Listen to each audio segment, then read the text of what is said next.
కలిపిన సుగుణ శతమద గజ గమన కవ్విస్తే కాలు నిలబడునా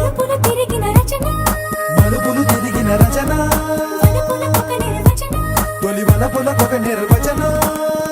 నువ్వే చెయ్యింది నీతోనే నేనే చిందయ్యా పువ్వుల హారం వెయ్యా విధియా నదియా అక్కరలేదయ్యా వయసేసయ్యందియ్యా వేదారి వల్లించుద్దయ్యా మనసే కలిసిందయ్యా వేనాతో నీ పరిలేదయ్యా మాపరి మగరిసా శుభ